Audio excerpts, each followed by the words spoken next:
जय श्री कृष्ण।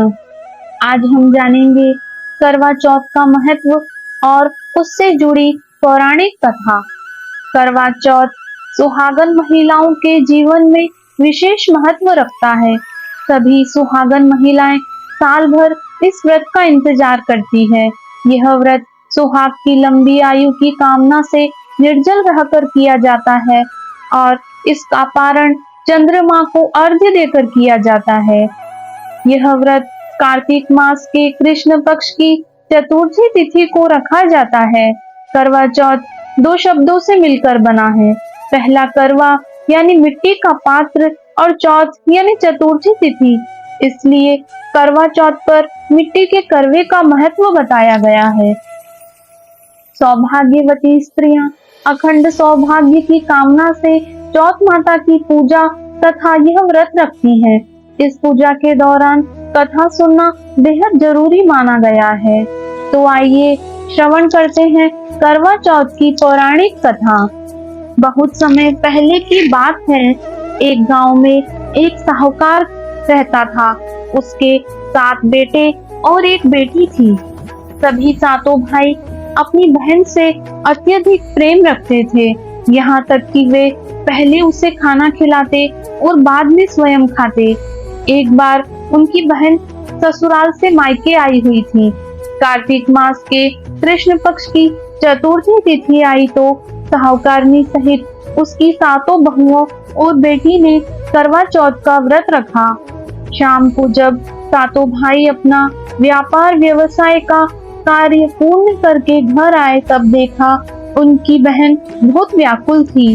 सभी भाई खाना खाने बैठे और अपनी बहन से भी भोजन करने का आग्रह करने लगे, लेकिन बहन ने बताया कि आज उसका करवा चौथ का निर्जल व्रत है और वह चंद्रमा को अर्घ्य देकर ही भोजन कर सकती है। क्योंकि चंद्रमा अभी तक नहीं निकला है, इसलिए वह भूख प्यास से व्याकुल हो रही है। साहूकार के बेटे अपनी बहन से अत्यधिक प्रेम करते थे। उन्हें अपनी बहन का भूख से व्याकुल चेहरा देख बेहद दुख हुआ। बहन का ये हाल देखकर उन्हें ऐसा विचार आया कि यदि चंद्रमा जल्दी निकल आए तो उनकी बहन व्रत का पारण कर सकती है। इस वजह से वे सभी नगर के बाहर पहाड़ पर चले गए। एक ने पेड़ पर चढ़कर एक दीपक जलाकर चलने की ओट में रख दिया। दूर से देखने पर वह ऐसा प्रतीत हो रहा था जैसे चतुर्थी का चांद उदित हो रहा हो। घर वापस आकर उन्होंने बहन से कहा, देखो बहन, चांद निकल आया है, अब तुम अर्घ्य देकर भोजन कर सकती हो। तब बहन ने भाभियों से आकर कहा कि चलो भाभी, चांद को देखकर अर्घ्य देते हैं।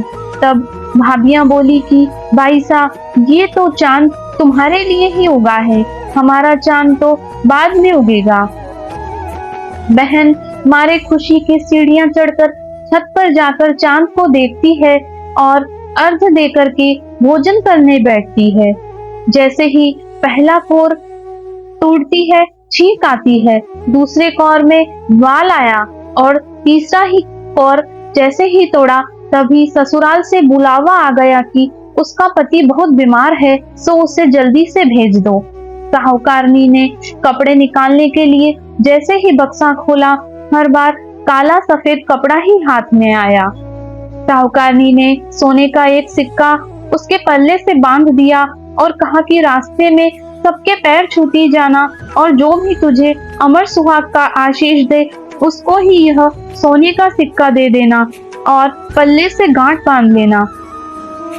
रास्ते में जो भी मिलता वह सबके पैर छूती। सभी स्त्रियां उसे आशीष देती, किंतु किसी ने भी उसे अमर सुहाग का आशीष नहीं दिया।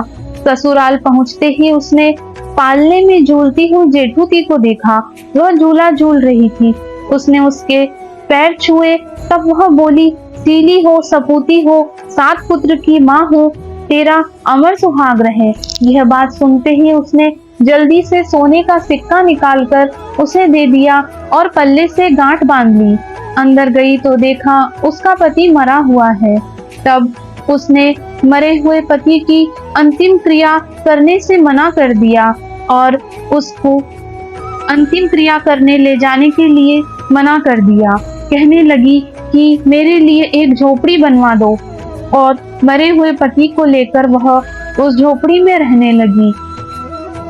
सास रोज छोटी ननंद के साथ बचा हुआ भोजन उसके लिए भेज देती। थोड़े दिनों बाद माघ मास में तिल चौथ आई और चौथ माता बोली कि करवा ले, भाइयों की प्यारी करवा ले, दिन में चांद देखने वाली करवा ले। तब वह बोली कि हे चौथ माता, मेरा उजड़ा हुआ सुहाग तो आपको ही बनाना पड़ेगा, मेरे पति को जीवित करना पड़ेगा, मुझसे अपराध हुआ है, मैं उसका पश्चाताप करती हूँ, मुझे क्षमा करो माता। तब चौथ माता बोली, मुझसे बड़ी वैशाखी चौथ माता वैशाख मास में आएगी, वही तुझे सुहाग देगी। इसी तरह वैशाखी चौथ माता आई और उसने कहा कि भादवा मास की भादुड़ी चौथ आएगी, वही तुझे सुहाग देगी। जब भादुड़ी चौथ माता आई, वह भी वही सब बात कहने लगी जो दूसरी चौथ माता ने कही थी। तब भादुड़ी चौथ माता के पांव पकड़ लिए।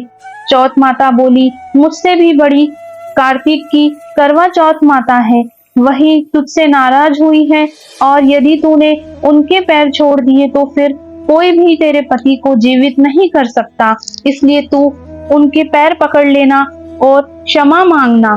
कार्तिक का महीना आया और करवा चौथ माता आई और गुस्से से बोली कि भाइयों की बहन करवा ले, दिन में चांद देखने वाली करवा ले, व्रत तोड़ने वाली करवा ले।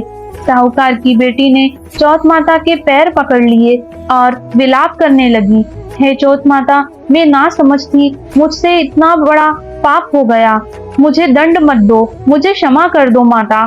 तब चौथ माता बोली, मेरे पैर क्यों पकड़ कर बैठी है? तब वह बोली, मेरी बिगड़ी आपको ही बनाना पड़ेगी, आप मुझे सुहाग दो, आपको मुझे मेरा सुहाग लौटाना पड़ेगा।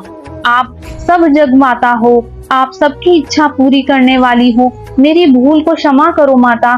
तब चौथ माता प्रसन्न हुई और करवे से जल का छींटा जैसे ही उसने दिया, उसका पति पल भर में जीवित हो गया और चौथ माता अमर सुहाग का आशीर्वाद देकर अंतर्ध्यान हो गई।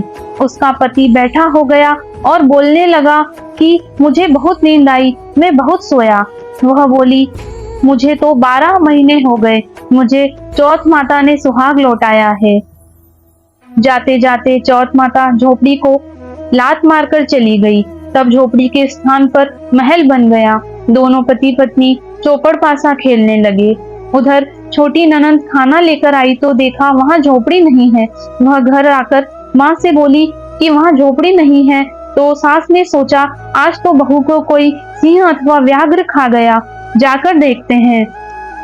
वह गांव वालों के साथ वहां पहुंची तो देखा कि झोपड़ी के स्थान पर एक महल बना हुआ है। सभी लोग हैरान रह गए।